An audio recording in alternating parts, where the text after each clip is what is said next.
이 자리에 나와 예배하는 우리 모든 성도님들, 가정에서 인터넷으로 예배하는 모든 성도님들 한 분 한 분이 우리의 대언자 변호사 되신 예수 그리스도 안에서 참된 자유와 평강을 누리시기를 주님의 이름으로 축원합니다.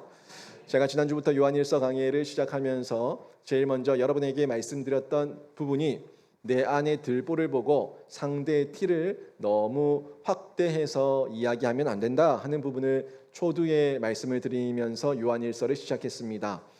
우리 예수님께서도 분명히 그렇게 말씀하지 않았습니까? 내 안에 들보를 보라고. 내 눈 속에 통나무가 박혀 있고 내 눈 속에 전봇대가 박혀 있는데 내 안에 들보를 보지 않고 상대의 티만 너무 확대해서 보는 것은 옳지 않고, 말씀을 볼 때에 말씀은 나의 죄와 악을 보고 나를 변화시키는 말씀으로 적용해야지 그게 은혜라고 제가 지난주에 말씀을 쭉 드리면서 빛과 의의 빛 가운데 나오셔가지고 말씀의 은혜를 누리시고 또 그 가운데 아름다운 교제, 참된 교제를 해야 되고, 우리는 발광체가 아니고 반사체다. 예수의 빛이 나에게 들어와서 비춰지면은 그 빛을 그대로 드러내니까 이 빛을 드러내면서 교제해야 된다 하는 것을 말씀을 드렸습니다.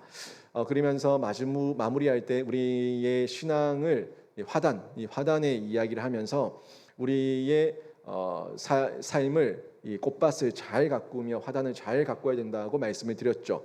죄의 잡초는 뽑아야 되고 의의 화초, 의의 꽃은 심어서 잘 가꿔서 아름답게 만들어가는 것이 우리의 삶이고 우리의 신앙이다 하는 것을 말씀을 드렸습니다. 성도의 교제가 뭐겠습니까? 이 성도의 교제는 딴 게 아니라 우리의 화단을 만들고 있는 사람들, 죄의 잡초는 뽑고 의의 화초는 가꾸고 있는 이 성도들이 모여가지고 함께 그 사랑의 교제를 나누는 거예요. 사랑과 말씀을 나누는 거예요. 서로 복음을 나누면서 내가 받은 빛이죠. 복음, 내가 받은 빛이죠. 사랑, 이것을 내가 받아서 반사하면서 다른 사람들에게 보여주는 것, 이게 성도 안에서의 교제다 하는 부분을 말씀을 드렸습니다. 죄의 어둠을 벗어나서 의의 빛 가운데 예수 그리스도의 생명을 누리는 것, 그리고 사랑을 나누는 것, 이게 교제입니다.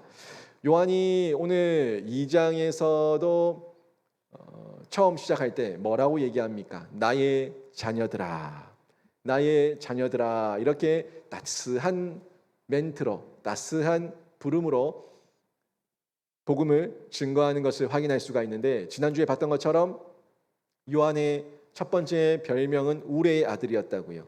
예수님 앞에서 얼마나 성질을 많이 부리고 또 예수님 앞에서 얼마나 부족함이 많았는지 천둥 같다고 이 우레의 아들이라는 별명을 가졌던 급한 성격의 폭력적이었던 요한이 이제 요한 일서를 쓰는 때에는 할아버지가 되어가지고 따스한 마음으로, 목양의 마음, 사랑의 마음을 가지고 그 성도들을 부를 때 뭐라고 얘기합니까? 나의 자녀들아, 이렇게 얘기하는 것을 볼 수가 있지 않습니까?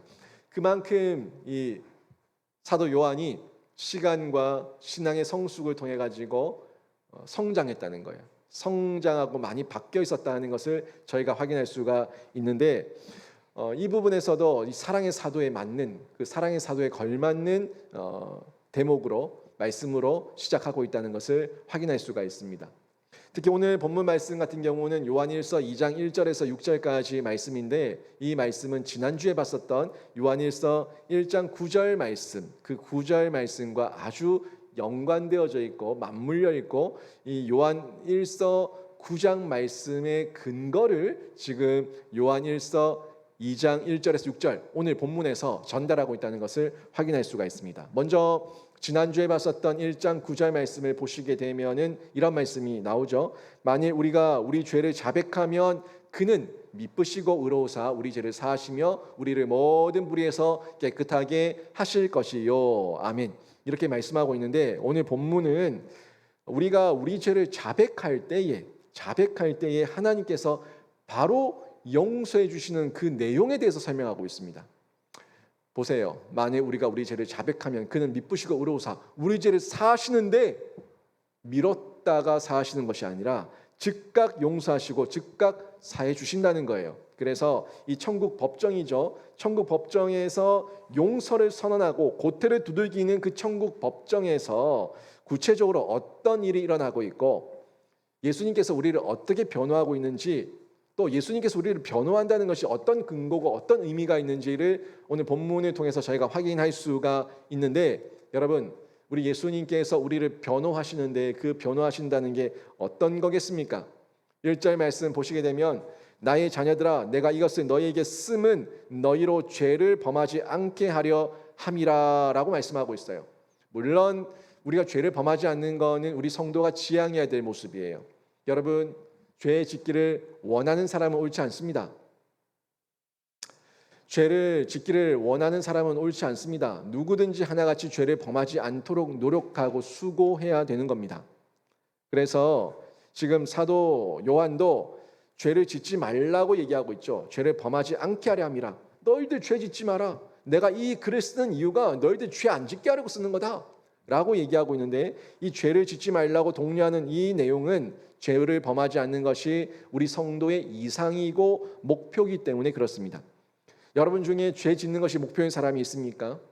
마음은 원이로되 육신이 약해서 하지 못할 때는 있지만 가능하면 죄를 안 지으려고 하죠. 죄를 안 짓고 죄와 피 흘리며 싸우려고 하죠. 이게 우리 성도의 바른 모습이라는 거예요. 죄를 짓지 말아야 됩니다. 죄를 짓지 않기 위해서 몸부림을 쳐야 되고 죄와 싸우되 피 흘리기까지 싸우는 수고와 헌신과 결단이 우리 가운데 반드시 있어야 됩니다. 이런 목표를 제시하면서도 이 사도 요한이 또 잊지 않고 얘기하는 게 있는데, 그게 뭐냐면 죄를 지을 수밖에 없는 현실, 죄를 지을 수밖에 없는 우리의 현실을 무시하지 않고 죄를 지을 수 있는데 그때에는 어떻게 해야 되는가에 대해서도 전달하고 있다는 겁니다. 이게 균형이거든요. 지금 1절에 보시게 되면은 만일 누가 죄를 범하여도 라고 얘기하고 있죠. 만일 누가 죄를 범하여도, 이 말은 다른 말이 아니죠. 다시 얘기하면 누가 죄를 범하면이에요. 누가 죄를 범하면 그때 어떻게 해야 되냐? 죄를 범하지 않으려고 노력은 하지만 그게 우리의 이상이고 목표이긴 한데 현실적으로 죄를 지을 수밖에 없는 육신의 연약함과 장막을 입고 있으니까 그럴 때 죄를 범하면 그때 어떻게 해야 되는가 하는 부분에서 현실까지 지적하고 얘기하고 있는 겁니다. 결국 이 죄를 짓지 말라고 하는 것은 우리의 이상이고 목표고, 죄를 지을 수밖에 없는, 죄를 지으면 이 현실적인 부분은 우리의 실존인데 이 두 가지를 우리가 다 명심하면서 주의 깊게 봐야지 그때 신앙의 균형을 갖출 수가 있다는 거예요. 어떤 균형이 갖추겠습니까? 만일 죄를 지으면 하나님이 용서해 주신다. 그죠? 용서해 주십니다. 용서해 주시는데 1장 9절에서 봤던 것처럼 우리가 죄를 자백하면 그는 미쁘시고 의로우사 우리 죄를 다 용서하신다. 죄를 용서해 주시는데 이것만 강조되면 어떻게 되냐고요. 죄 지어도 괜찮아. 죄 지어도 하나님이 용서해 주시니까 괜찮아. 괜찮아 어때? 죄 지을 수 있지. 괜찮아. 여기만 강조해버리게 되면은 오히려 죄를 짓도록 부추길 수 있어요. 마음에 유혹이 와요. 시험거리가 와요. 피 흘리기까지 싸워야 되는데 싸우지 않고 어떻게 해요? 괜찮아 죄 지을 수 있다 했잖아. 용서해 주신다고 했잖아. 회개만 하면 되지 라고 얘기하면서 도리어 죄를 부추길 수 있다고요. 이런 극단의 모습을 가질 수 있기 때문에 우리에게 이상이 필요하다고요. 목표가 필요한데 죄를 짓지 마라. 할 수만 있으면 죄 짓지 마라. 할 수만 있으면 죄와 피 흘리기까지 싸우면서 죄 짓지 마라 하는 이상과 목표를 강조하고 있는 겁니다. 그런데 죄 짓지 마라 이것만 강조해버리면 또 어떻게 됩니까? 아니 육신을 입고 있어가지고 이 연약함이 있어가지고 죄를 지을 수밖에 없는 우리 실존과 현실이 있는데 죄 짓지 마라 죄 지으면 죽는디 이렇게 얘기해버리면 그 무게감이 얼마나 우리에게 강하겠냐고요. 우리에게 얼마나 그 무게감이 무겁겠냐고요. 그래서 이 죄를 지을 수밖에 없는 죄인에게 가혹한 명령이 되지 않도록 하기 위해서 균형이 필요하다고요. 죄 짓지 마라. 죄 지으면 죄 짓지 마라. 죄 지으면 이 이상과 목표와 현실, 실존이라고 하는 면에서 균형을 갖춰야 된다는 겁니다. 이 두 가지 극단을 다 피하면서 우리가 사도 요한처럼 균형 있게 파악하고 이해해야 되는데, 실제 우리 신자에게서 언제나 죄라고 하는 것은 심각한 문제입니다. 죄에 대해 가지고 우리가 경계하지 않으면 무너지거든요. 그래서 늘 죄에 대해서 경계하면서 우리가 조심해야 되는데 부담이라고요. 그리고 이 죄와 피 흘리기까지 싸워야 되는 동시에 우리는 또 나도 죄를 지을 수 있다. 나도 죄를 지을 수 있다는 것을 인정하면서 받아들여야 된다고요. 제가 지난 한 주에 지내면서 저도 죄를 지었습니다. 죄를 지었다고요. 여러분도 죄를 지었습니다. 여기에 죄 짓지 않은 사람은 한 명도 없습니다. 이 지구상에 지난 한 주간 지내면서 죄를 짓지 않은 사람은 단 한 사람도 없습니다. 모두가 죄를 다 지었어요. 그렇지만 이 죄를 안 지으려고 노력은 했지만, 목표와 이상은 있었지만 죄를 지었다는 것을 인정하면서 우리 마음에 어떤 인식을 가지고 있어야 되냐면, 그렇구나, 나도 죄를 지을 수 있고 저 사람도 죄를 지을 수가 있구나 하는 것을 인정하면서 내가 죄인임을 인정하게 되니까 저 상대를 보면서 비판하고 비난하고 정죄하지 않는다고요. 나도 죄를 지을 수 있는 것처럼 저 사람도 죄를 지을 수 있구나 하고 그 사람을 불쌍히 여긴다고요. 그 사람을 긍휼히 애통하게 여긴다고요. 그런데 죄는 미워해요.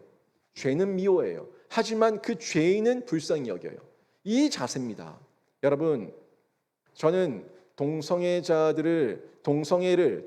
그 자체를 굉장히 싫어합니다. 혐오합니다. 하지만 동성애자들은 불쌍히 여깁니다. 동성애자들은 돌아와야 될 영혼이거든요. 다시금 예수 그리스도 앞에 돌아와서 구원받아야 될 죄인이거든요. 그 사람이 범하고 있는 동성애라고 하는 죄는 엄청난 죄고, 그 죄를 제가 너무너무 혐오하고 싫어하지만, 하지만 그 사람 죄를 범하고 있는 그 죄인은 불쌍히 여겨야 된다고요. 그래야지 그 사람에게 우리가 손을 내밀어 줄 수가 있고 도와줄 수가 있어요. 근데 죄와 죄인을 동일시해버립니다. 죄와 죄인을 동일시해버리면서 그 죄를 미워하지 않고 죄인을 미워해버리는 거예요. 물론 그 죄인 속에 있는 죄가 밉지만 이 죄인은 그 죄를 버리면 돌이킬 수 있는 존재라고 하는 기회를 줘야 되는데 이 기회를 안 주는 거예요. 그러면서 상대방들이 나에 대해 가지고 죄인이라고 손가락질을 하고 나를 비난하면은 뭐 한 번 죄 지은 거 가지고 왜 그러냐? 나도 사람이다. 나도 영혼이다. 나도 불쌍히 여기주면 안 되나? 라고 얘기하면서 나는 정작 그 사람을 볼 때 그 사람을 불쌍히 여기지 않아요. 죄와 죄인을 동일시해버린다고. 똑같이 보면서 정죄하고 비난한다고요. 이게 문제죠. 이런 것들을 저희가 다 버려야 되는데 우리는 현실적으로 죄를 짓지만 죄에 대해서 핑계 댈 수는 없습니다.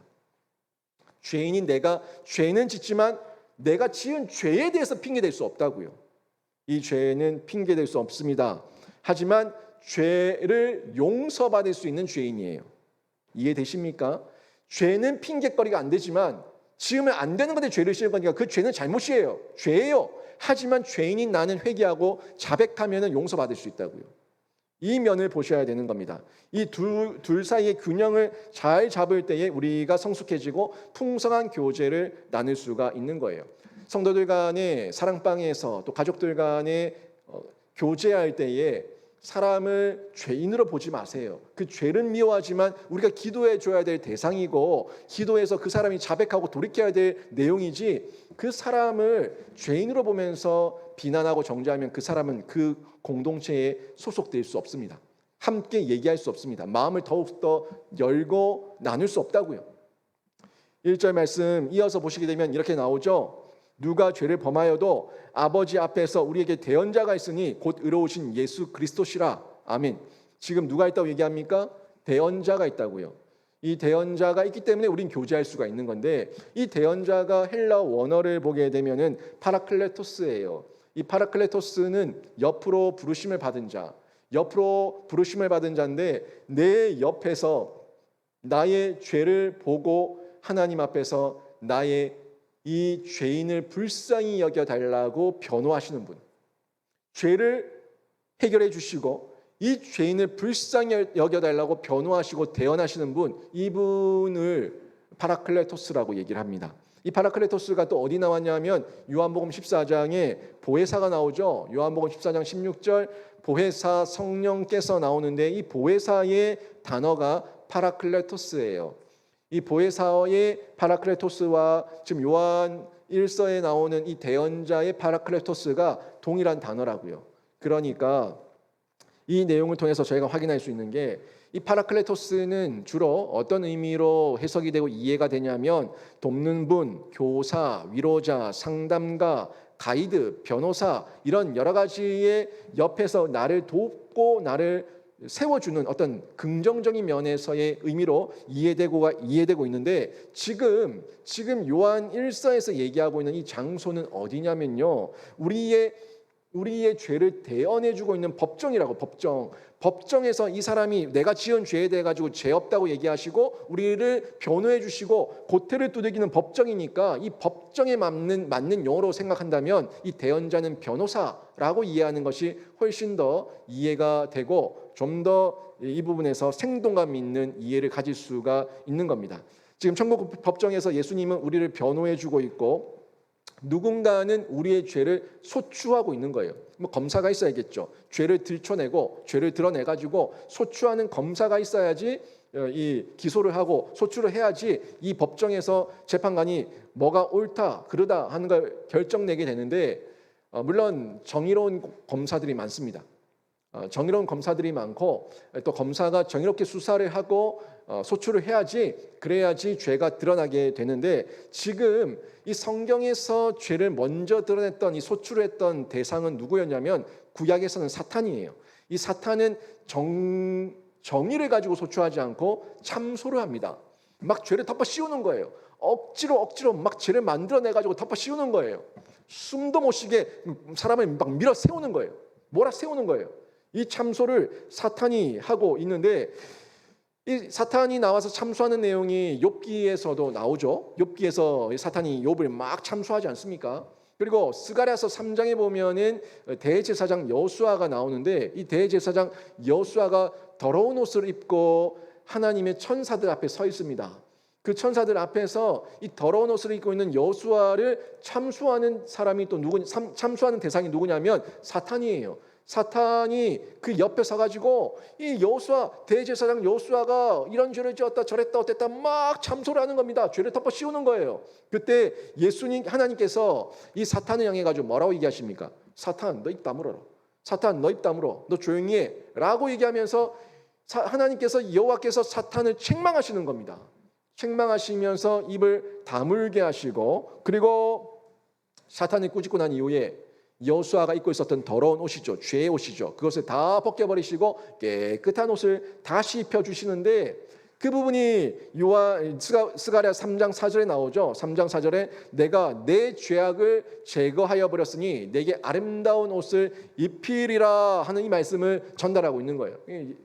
그때는 사탄이 소출을 하면서 참소를 막 하고 있는데 예수님이 오시기 전이었다 보니까 예수님 오시기 전인 구약이니까 하나님께서 예수님의 역할을 감당하시면서 너 조용히 해. 아직 재판 안 끝났어. 내가 이 대제사장 여호수아의 더러운 옷을 벗기고 깨끗한 옷, 아름다운 옷을 입힐 거야 라고 얘기하면서 잠잠하게 해버립니다. 이게 하나님의 계획이 있으니까 지혜가 있으니까 이 사탄을 잠잠하게 하면서 우리를 친히 변호하고 있었던 하나님의 모습을 볼 수가 있는 내용입니다.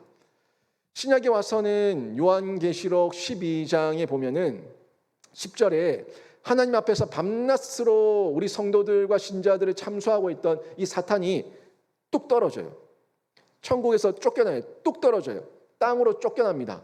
제가 요한계시록 강해를 할 때 용이 천국에서 쫓겨나가지고 이 땅에 있는 중에 바다에서 땅에서 짐승들을 끄집어내가지고 그 짐승들과 함께 우리 성도들을 미혹하며 현혹하고 유혹하고 넘어뜨렸던 이 적그리스도 행동을 하고 있는 모습들 제가 말씀드렸죠. 거짓의 영을 가지고 이 내용을 말씀드렸는데 그때 그 구약 때에는 하나님 옆에서 참소하며 소추하던 이 악하게 소추하고 참소하던 이 사탄이 예수님께서 십자가에서 우리의 죄 때문에 죽으셨어요. 예수님께서 성자 하나님의 그 의를 우리에게 온전히 전가시켜 주시기 위해서 부활하셨어요. 그래서 승천하셨어요. 그러니까 이제 이 소추가 필요가 없는 거예요. 죄 때문에 예수께서 죽으셨고 우리의 죄 때문에 죽으셨고 우리에게 죄를 주시기 참된 완전한 의를 전가시켜 주시기 위해서 부활하셨고 그래서 천국에 입성하시니까 이 사탄이 있을 곳이 없는 거예요. 뚝 떨어져 가지고 이 땅에 내려와 가지고 이 땅에서 공중 권세 잡은 자들과 함께 밤낮으로 우리 성도들을 신자들을 참소하고 있는 겁니다. 뭐 어떻게 참소합니까? 네가 그러고도 집사야?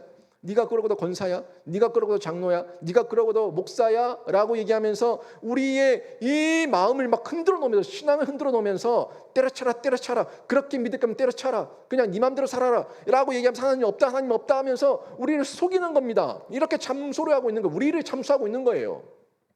이런 식으로 나타났을 때 우리가 사탄이 지금 쫓겨났구나, 이 땅에서 우리를 참수하고 있구나, 우리를 괴롭히고 있구나 하는 것을 발견해야 되는 겁니다. 그러면 이제 천국에서 예수님이 우리의 변호사, 대언자가 되셔서 저 천국에 계시고, 사탄, 우리를 참수하던 사탄은 떨어졌어요. 그럼 저 천국에서 누가 우리의 죄를 소추합니까? 저 천국에서는, 천국 법정 앞에서는 누가 그럼 우리의 죄를 소추하냐고요? 이 부분을 정확하게 아셔야 되는데, 우리가 지은 죄, 내가 지은 죄, 여러분이 지은 죄, 우리가 지은 죄가 소리치는 거예요. 우리가 지은 죄가 우리를 참수하는 겁니다. 우리를 다 드러내는 거예요. 이게 민수기에 나오는데 32장 23절 보시면 분명히 나와 있죠. 너희 죄가 반드시 너희를 찾아낼 줄 알라. 아멘. 너희 죄가 너희의 민낯을 드러낼 것이다. 너희의 죄가 소리칠 것이다. 너희의 죄가 천국 법정 앞에서 다 드러내서 너희의 죄가 하나같이 하나님 앞에 다 공개적으로 드러날 것이다 하는 것을 전달하고 있는 겁니다.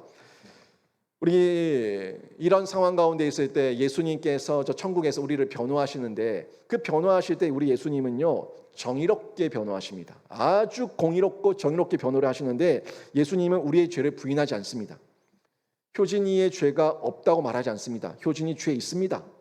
맞습니다. 죄 있습니다. 죄를 인정하십니다. 그리고 우리 예수님은 남의 탓을 하지 않습니다. 쟤 때문에, 저 사람 때문에, 저 집 때문에, 저 목사 때문에, 저 장로 때문에, 저 권사 때문에 누구 탓을 하지 않는다고요. 남의 탓도 아니고, 환경 탓도 아니고, 착각의 탓도 아니고, 사상 탓도 아니고, 이 모든 죄의 문제는 효진이에게 있는 게 맞습니다 라고 얘기한다고요. 예수님은 죄를 부인하지 않습니다. 죄의 증거를 조작하지도 않습니다. 그렇게 불법적으로 하지 않으시고 우리를 변호하십니다. 불법은 아무것도 없고 죄를 감추지도 않으시는데 우리를 완벽하게 변호하실 수가 있다고요. 또한 우리 죄를 가볍게 여기지도 않습니다. 효진이가 지은 죄, 죽을 죄 맞습니다. 100% 죽을 죄 맞고 하나님 앞에 진노를 벗어날 수 없는 죄가 맞습니다. 분명히 다 인정하십니다. 그리고 우리 예수님은 유전, 무죄, 정관, 예우 이런 거 전혀 없습니다. 세상적인 불공정과 불공평 이런 거 전혀 없습니다. 우리의 죄를 철저하게 심각하게 보시면서 우리의 죄를 인정하시지만 완벽하게 우리를 변호해 주시고, 우리의 죄 가운데서 변호하실 때 100% 승소하시는 분이 우리 예수 그리스도이신 줄 믿습니다. 이 예수님이 이런 분이에요. 우리 죄를 다 드러내시지만 그 죄에 대해 가지고 100% 완벽하게 변호하셔서 100% 승소를 해 주시는 겁니다. 여러분, 죄 때문에 고민하고 있습니까? 아무리 씻으려고 해도 씻을 수 없는 죄책감 때문에 괴로워하고 있습니까? 죄와 벌 때문에 두려워하고 있습니까? 천국 법정에서 우리를 변호하시는 의로운 변호사 예수 그리스도를 온전하게 바라보시면서 여러분이 그 가운데 뛰어드시고, 이제 여러분이 해야 될 거는 예수 그리스도를 바라보고 여러분 자백만 하면 되는 겁니다. 자백만 하면 된다고요. 요한일서 1장 9절에 분명히 말씀하지 않습니까? 만일 우리가 우리 죄를 자백하면, 죄인이라고요. 근데 예수를 바라보고 죄를 자백하면 그는 누가요? 예수 그리스도는 미쁘시고 의로우사 우리 죄를 사하시고 우리를 모든 불의에서 깨끗하게 하실 것이요. 아멘. 이렇게 말씀하고 있는 겁니다. 얼마나 든든합니까? 예수 그리스도의 완벽한 변호가 있습니다. 이 변호를 믿고 우리가 자백하며 회개하면은 예수님의 대속의 은혜로 하나님께서 여러분의 모든 죄를 다 용서하시고 여러분에게 의의 빛을 비춰주셔가지고 여러분이 의의 빛을 반사하면서 성도들 간의 아름다운 교제를 하게 될 줄로 믿습니다.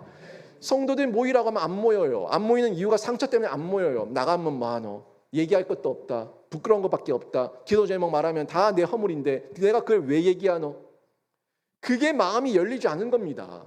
의의 빛 가운데 나오면은 빛이 들어와 오면은 어둠이 사라지거든요. 부정적인 게 사라지거든요. 빛을 받으면 내가 발광하는 게 아니라 내가 반사하는 거예요. 예수의 빛을 드러내는 거예요. 그 빛과 빛 가운데 교제하게 되니까 아름다운 교제가 되는 거예요. 왜 세상 사람들의 계모임하는 것처럼 그 속에서 자기 자랑하려고 그럽니까? 이 죄가 드러났을 때 우리가 회개함을 얻고 용서함을 얻고 참된 기쁨을 누리는데 이게 성도의 교제라고요. 돈 자랑하고 집 자랑하고 자식 자랑하고 자랑하려고 모인 자리가 사랑방 모임이 아닙니다. 말씀을 듣고 깨달은 걸 드러내고 나의 허물을 드러내고 나의 기도 제목을 드러내고 함께 서로의 연약함, 이 죄는 싫어하지만 죄인을 불쌍히 여기면서 기도해 주는 곳이 사랑방이고 교회 공동체인데 이 마음을 가지고 나와야지 참된 교제를 누릴 수가 있지 않겠습니까? 그게 우리의 변호사 되신 예수 그리스도를 온전히 의지하고 알 때에 내가 그 자유함을 얻어야지.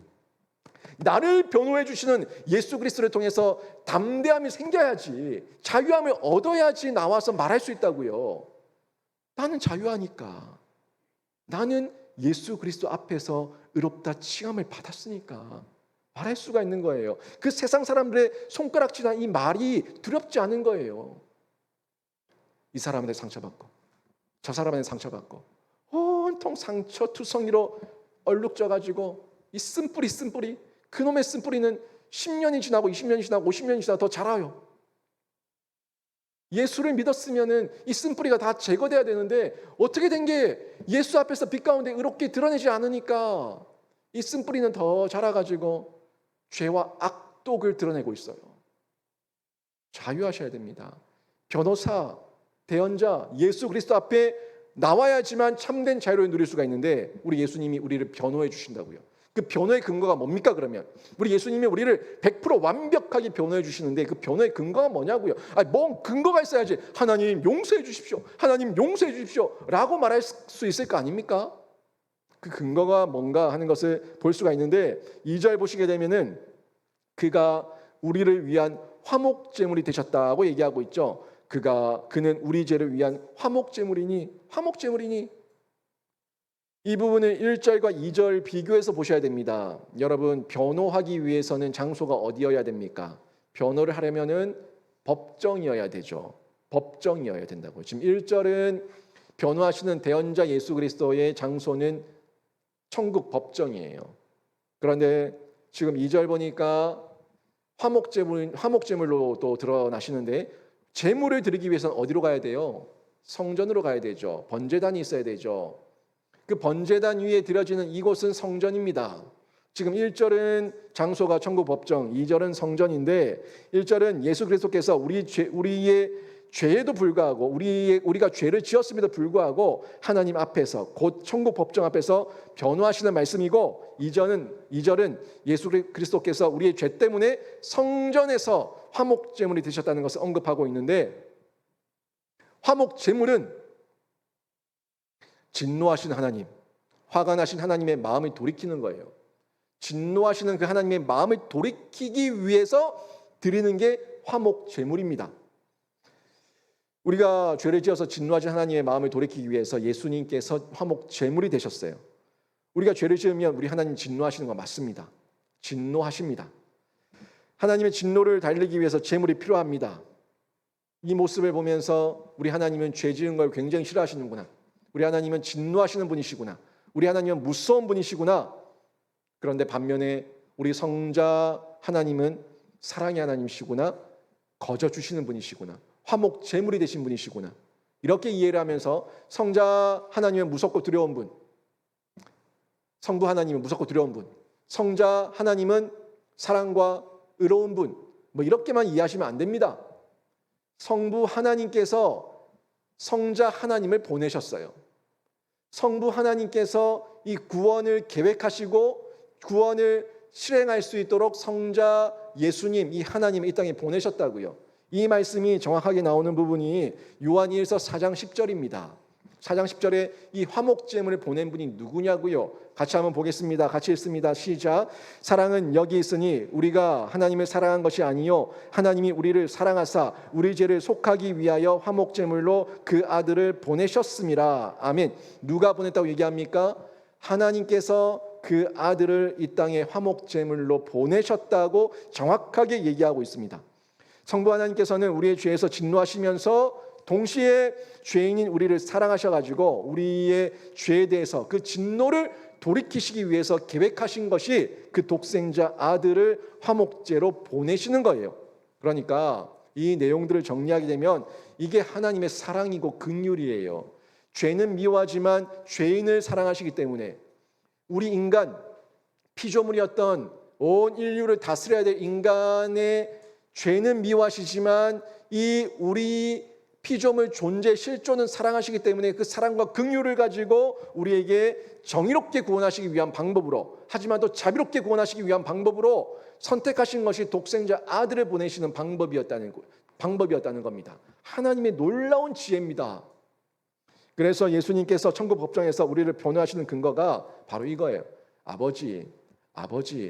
아버지께서 저를 보내지 않았습니까?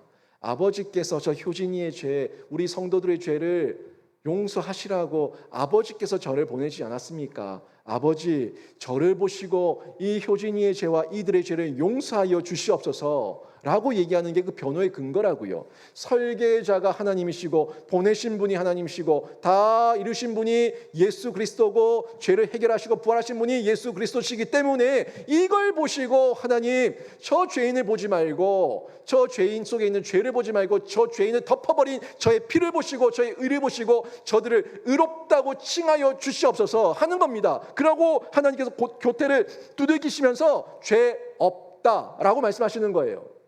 이게 은혜입니다. 그러니까 예수 그리스도께서 우리를 변호하실 때 이 변호의 내용입니다. 저를 예를 들어서 얘기할게요. 하나님, 저 효진이가 지은 죄가 사실입니다. 저 지은 죄가 너무나 크고 심각하고 진홍같이 붉습니다. 저 효진이가 지은 죄가 용서받을 수 없는 죄가 맞습니다.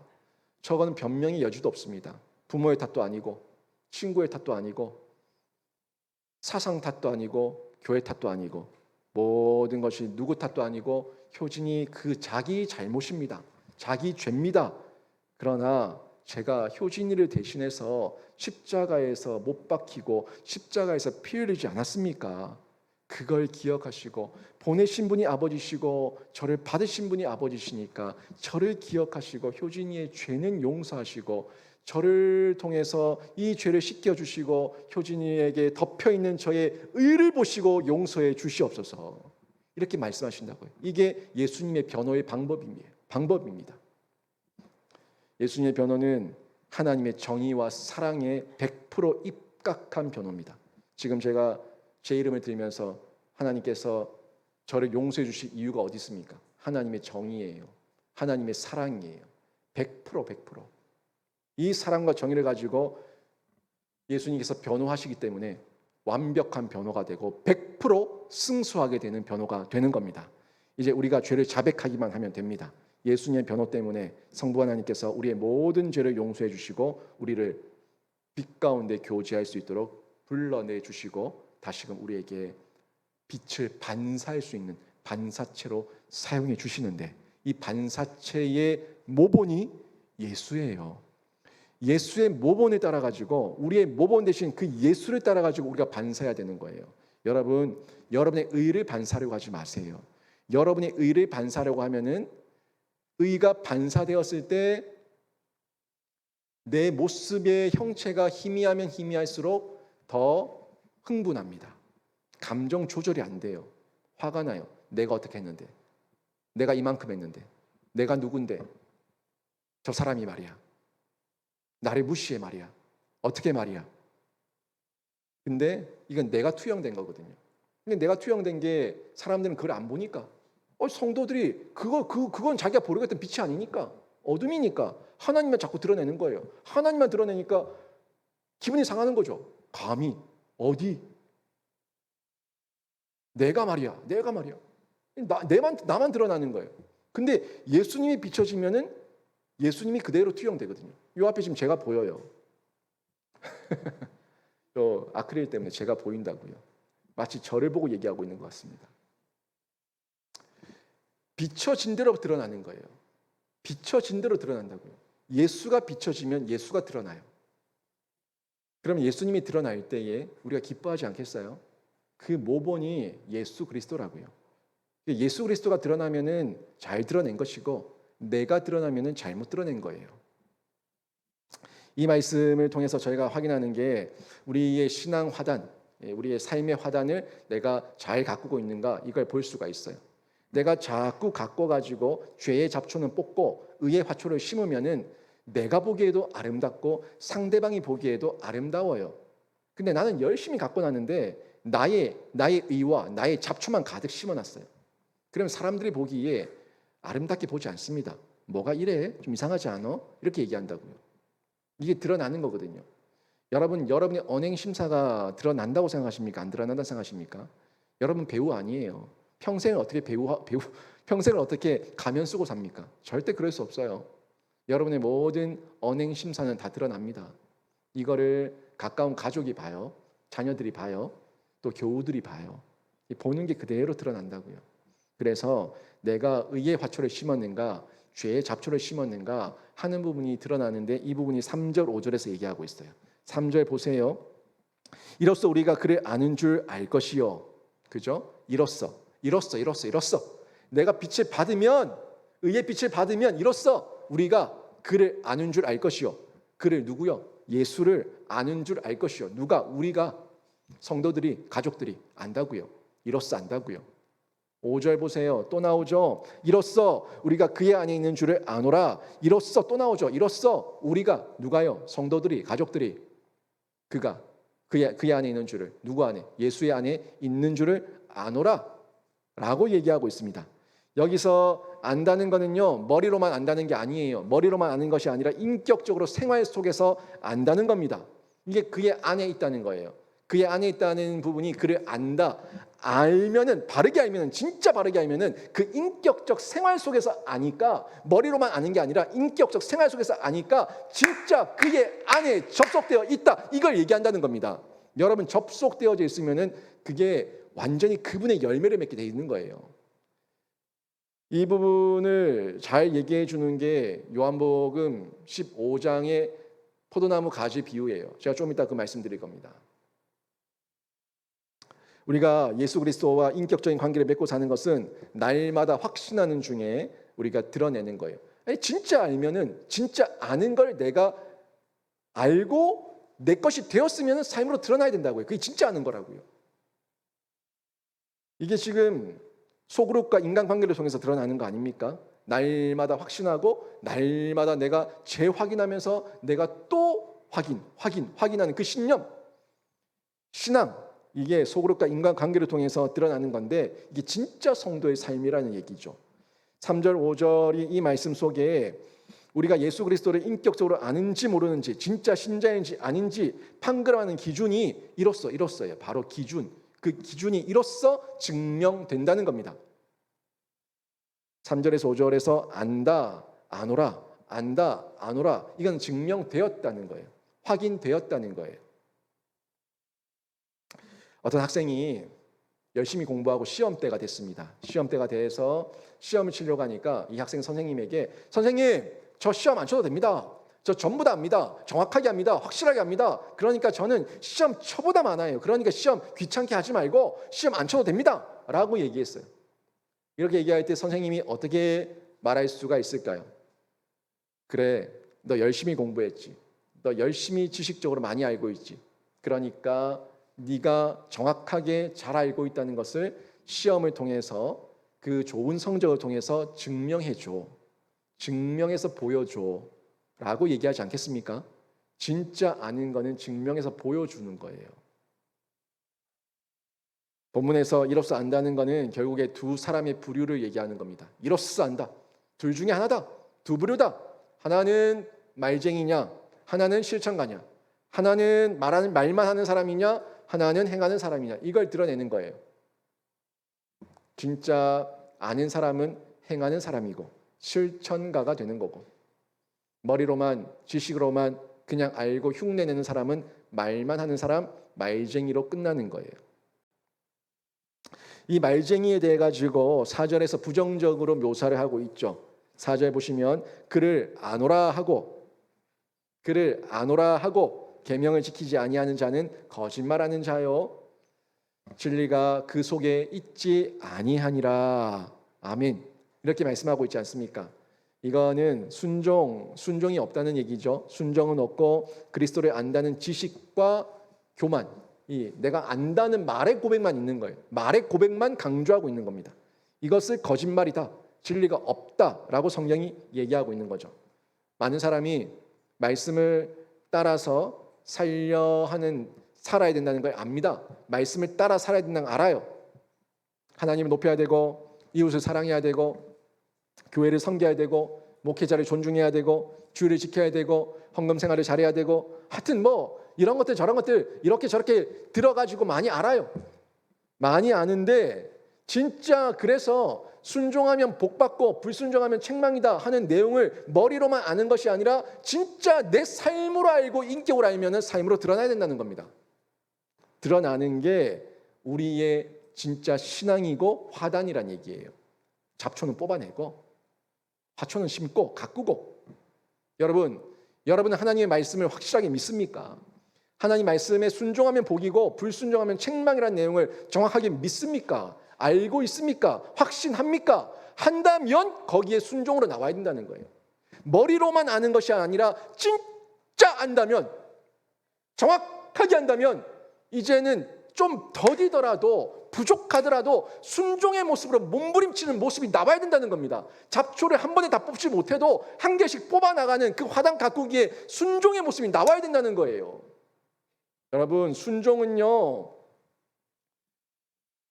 바로 하는 겁니다. 순종은 바로 하는 거예요. 미루는 중에는 불순종이에요. 순종은 바로 하는 겁니다. 다음에 할게. 좀 이따가 할게.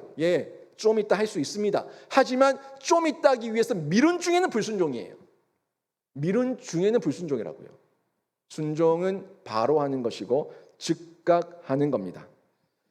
우리가 순종하면 5절 말씀대로 하나님의 사랑이 참으로 그 속에서 온전하게 되는 건데, 하나님의 사랑이 진짜 온전하게 된다는 것, 이거는요 우리가 완벽해진다는 얘기가 아닙니다. 퍼펙트해지는 게 아니에요. 말씀드렸죠. 우리는 성도는 화단을 가꾸고 있는 중이라고요. 잡초를 한 번만에 다 뽑지 못한다고요. 또 가라지와 잡초가 날 수 있다고요. 이걸 계속 뽑는 노력과 수고와 헌신과 희생이 있어야 된다고요. 그러기 위해서는요 방향 설정이에요. 목표와 그 방향 설정이 다시금 정리되는 겁니다. 하나님의 사랑이 그 의도와 목표에 도달하는 대로 그 뜻이 뭔지 정확하게 알고 삶의 전체적인 방향이 하나님 말씀에 순종해서 하나님의 사랑을 드러내고자 하는 이런 모습으로 특징을 가지게 된다는 거예요. 예전의 특징은 세속적인 방법을 쫓아갔다면 이제 우리 인생의 특징이 하나님을 향해서 방향을 바로잡고 그 길을 가겠다는 수고의 노력으로 나타나게 된다는 거죠. 이게 화단을 가꾸고 있는 거예요. 여러분의 신앙 가운데 그 신앙 화단에 잡초가 더 무성해졌습니까? 잡초가 많이 뽑혔습니까? 여러분이 점검하셔야 돼요. 무슨 말만 들으면 상처가 되고, 무슨 말만 들으면 누구 탓하고, 무슨 말만 들으면 부정적인 말이 나오고, 무슨 말만 들으면 소리 지르고 고함 지르고 감정 조절 못하고, 그거는 잡초가 뽑힌 게 아닙니다. 잡초를 뽑아야 된다고요. 그래서 이 온전하다는 것, 지금 하나님의 사랑이 참으로 그 속에 온전하게 된다는 것, 이거는 퍼펙트가 아니라 점진적인 성숙으로 이해하셔야 됩니다. 성숙인데 방향이 100% 하나님께 잡혔으니까, 지금 완전하진 않지만 방향이 잡혔으니까 이제 그렇게 될 거거든요. 그리고 100% 퍼펙트하게 완벽해지는 때가 언제입니까? 그때는 예수님의 재림 때에 우리의 영과 육이 만나서 완벽한 부활체, 새로운 하나님의 피조물이 되지 않습니까? 그때 완벽하게 되는 거예요. 지금은 과정이거든요. 부족함을 서로가 인정하면서 서로를 위하고 격려하고 기도해 주는 거죠. 6절 보십시오. 6절 보시면 그의 안에 산다고 하는 자가 그가 행하시는 대로 자기도 행할지니라 라고 얘기하고 있는데, 그의 안에 산다는 표현이 앞부분에 봤었던 그를 안다, 그의 안에 있다 하는 부분과 다 연결되는 거예요. 그리스도를 인격적으로 안다는 것은 그리스도가 예수 그리스도 안에 있다는 것이, 우리가 예수 그리스도 안에 있다는 것이고, 또 우리가 예수 그리스도와 함께 그 안에 함께 살고 있다는 거예요. 동행하고 있다는 거예요. 이 함께 사는 것, 이 말씀이 요한복음 15장 그 내용과 연결된다고 말씀을 드렸는데 요한복음 15장을 보면 예수 그리스도는 포도나무죠. 그리고 우린 가지죠. 포도나무에 가지가 접붙여지니까 이 가지는 누구로부터 어떤 영양분을 받아요? 포도나무로부터 수액과 영양분을 공급받지 않습니까? 그러니까 여기 접붙여져 있으니까, 붙어 있으니까 이 가지가 맺는 게 무슨 열매를 맺겠냐고요. 포도 열매, 극상품 포도 열매를 맺는 거 아닙니까? 내가 어떤 수액과 어떤 영양분을 받고 있는가, 이걸 보셔야 된다고요. 세상의 수액과 세상의 양분을 받으면 세상에 악독이 나와요. 죄와 악이 나와요. 분노와 시기와 미움과 질투가 나와요. 하지만 예수 그리스도께 접붙여지면은 지금 풍성하지는 않더라도 조금씩 계속해서 극상품 포도 열매를 맺는 귀한 성령의 열매를 맺게 되는 줄로 믿습니다. 이게 접속이거든요. 접속. 예수 그리스도께 접속되는 거거든요. 접속되어 있으면은 접속된 대로 열매가 맺히는 거예요. 이 접속이 온전하게 될 때에 우리가 바른 교제를 할 수가 있는데 접속이 안 되니까 우리가 마음을 활짝 열고 교제하지 못하는 겁니다. 제가 요한일서 사랑의 교제라는 주제를 가지고 말씀을 증거하고 있는데 지금 제가 이 변호사, 의의 빛, 반사체, 발광 이런 얘기 계속하면서 교리적이지만 이걸 교제와 연결시키는 이유가 뭡니까? 말씀의 빛이 온전하게 전해졌을 때 사랑의 교제가 분명하게 드러나기 때문에 이 부분을 얘기하게 되는데 마음의 문을 여세요. 여러분이 은혜 받은 만큼 마음의 문이 열립니다. 여러분이 예수 그리스도를 경험하고 체험한 만큼 마음의 문이 열립니다. 여러분이 예수 그리스도 안에서 온전히 접속된 만큼 마음의 문이 열리는데 이 열리는 단계를 보게 되면은 존 포엘의 5단계 소통의 틀을 통해 가지고 확인할 수가 있습니다. 처음에 마음이 열리지 않았을 때 1단계 상투적인 인사로 끝나요. 사랑방 오세요. 우리 만나서 교제 좀 해요. 예. 안녕하세요. 잘 지내시죠? 다음에 시간 되면 보죠. 그냥 이런 상투적인 인사. 아무런 영양가가 없습니다. 더 이상 그 말 하고 나면 네네네 하고 나면 더 이상 할 말이 없는 교제. 이런 교제가 상투적인 인사예요. 2단계에는 사건을 보고하는 거예요. 어떤 주제와 내용을 가지고 사건을 보고하는데 예를 들어서 제가 동성애라고 하는 것을 사건을 잡아서 이야기를 한다면 동성애를 옹호하고 조장하는 이런 차별금지법이 계속 입법 시도가 되고 있고 논의되고 있고 자꾸 드러나고 있어요. 이게 사건이죠. 어떤 사건에 대한 상황과 환경과 정보를 전달하는 정도의 2단계입니다. 3단계를 보시게 되면은 의견을 교환하게 되는 거예요. 동성애 합법화되면 안 됩니다. 동성애 합법화되면 절대 그 합법화시키려고 하는 차별금지법 절대 허용할 수 없습니다. 그렇게 되면 안 됩니다. 가정 질서가 무너지고 국가의 근간이 흔들립니다. 절대 안 됩니다. 라고 얘기하는 의견 교환이에요. 내 의견이 정확하게 전달됐죠? 동성애를 합법화하려고 하는 차별금지법 안 됩니다. 절대 안 됩니다. 가정이 흔들립니다. 국가의 근간이 흔들립니다. 성윤리가 무너집니다. 얘기하는 거죠. 이런 식으로 의견을 교환하는 겁니다. 그 다음 단계가 감정을 나누는 거예요. 감정을 나누는데 만약 이런 법안이 입법화되면 이런 악법이 입법화되면 우리 다음 세대가 어떻게 되겠습니까? 상상해 보세요.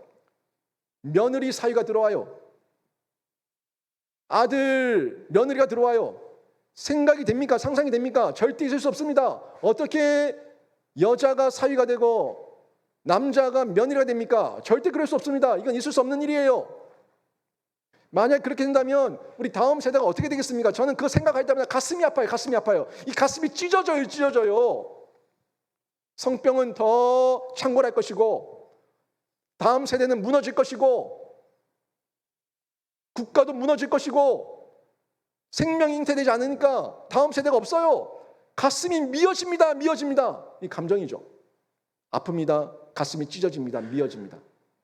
이 의견의 교환과 함께 내 감정을 얘기하고 있는 거예요. 근거를 얘기하고 있는 거죠. 이게 4단계입니다. 이제 5단계가 속 터놓고 나누는 거예요. 속을 터놓고 나누는데 이게 우리 그리스도인들이 가져야 될 자세죠. 허심탄회 들어보셨죠? 이 사자성 허심탄회가 있는데 이 허심탄회의 말처럼 마음에 두고 있는 것들을 다 털어놓고 이야기하는 단계입니다. 예수 그리스도 안에 산다는 게 이런 거예요. 그래서 기도합시다. 그래서 우리가 손잡아주고, 그래서 눈물 닦아주고, 그래서 끌어안아주고, 그 사람의 기도 제목과 허물을 얘기했을 때 그게 나에게 이 사람의 허물거리를 발견한 것이 아니라 이 사람의 기도 제목을 발견한 거예요. 왜 내 기도 제목을 얘기했을 때 그 기도 제목이 허물이 됩니까? 그 허물이 돼서 뒤에서 뒷담화라는 순간 그 사람은 이제 마음은 닫아버리는 거예요. 뭐라 그랬어요? 죄는 미워하지만 죄인은 긍휼히 여겨라. 죄는 미워하지만 죄인은 불쌍히 여겨라. 이겁니다. 예수 그리스도를 만난 만큼, 예수 그리스도께 접속된 만큼 우리가 자유한 만큼 오픈할 수가 있는 거예요. 제가 이 자리에서 강단에서 말씀을 증거할 때 간혹 제 얘기를 꺼내지 않습니까? 그건 저의 자유함이에요. 제가 자유하기 때문에 말씀을 나눌 수 있는 겁니다. 근데 이 말을 듣고 아이고 목사님이 저랬네, 아이고 목사님이 저랬네, 저래가 뭔 목사고, 이렇게 얘기하는 거는 누구 탓이에요? 제 탓이 아니라 그 사람 탓이에요. 그 사람 잘못이에요. 그 사람 죄예요. 그 사람 악이에요. 우리는 또 그 사람을 보고 불쌍히 여길 뿐이죠. 안타깝게 여길 뿐이죠. 하지만 그 사람이 가지고 있는 죄와 악은 미워하죠. 버려야죠. 자백해야죠. 하지만 그 죄인은 돌아와야 될 사람이니까 불쌍히 여기는 거예요. 죄와 죄인을 동일화시키지 마세요. 여러분, 우리는 예수 그리스도의 생명을 체험하면서 죄인까지 사랑하신 그분의 진리와 의의 빛 가운데서 교제해야만 합니다. 빛 가운데 교제하기 위해서 죄를 짓지 말아야 되지만 죄를 지으면 죄인을 위해서 천국 법정에서 우리를 100% 변화하시는, 100% 승수하시는 예수 그리스도를 바라보면서 또 담대하게 자백하면 되는 겁니다. 그리고 그 가운데서 예수 그리스도의 빛을 받고 담대함을 얻고 용기를 얻어가지고 빛 가운데 더더욱 뛰어들어서 나오는데, 여러분 혼자 계시지 마세요. 동굴 속으로 들어가지 마세요. 토끼 굴 속으로 들어가지 마세요. 혼자 계시지 말고 나오십시오. 과거의 열등감과 상처 가운데 뒹굴지 마시고 빛 가운데 나오십시오. 여러분이 그걸 숨기면은 여러분의 열등감이지만 여러분이 드러내시면 빛 가운데 온전한 치유와 자유함이 주어지는 줄로 믿습니다. 이게 예수의 능력이거든요. 숨겨봐요. 계속 숨기면 숨길수록 더 큰 거짓말을 만들고 더 큰 죄와 악을 만들 뿐입니다. 제가 금요기도에 또 말씀드리지 않았습니까? 죄와 악은 빛 가운데 드러내는 순간 다 깨끗해진다고. 즉각 무릎 꿇어버리면 된다고요. 하나님 앞에서 무릎 꿇어버리고 자백하면은 다윗처럼 용서함을 받고 은혜를 누리게 된다고요. 이게 우리가 누려야 될 복입니다.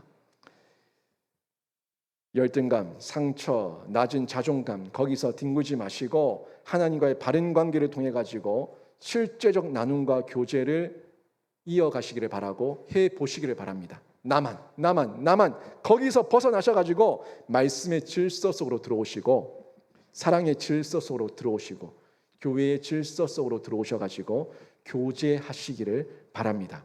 오늘 말씀 정리하면 변호사가 되신 예수 그리스도께 절대 접속하시고 변호사를 주신 하나님께 절대 순종하시고 예수께 접속된 신앙의 삶을 증명해 보이시면서 드러내시면서 풍성한 열매를 맺으시는데, 그때 빛 가운데 교제하면서 점점 더 성숙하고 풍성한 생명을 누리는 여러분 개인과 가정과 여러분 사랑방이 되기를 주님의 이름으로 축원합니다.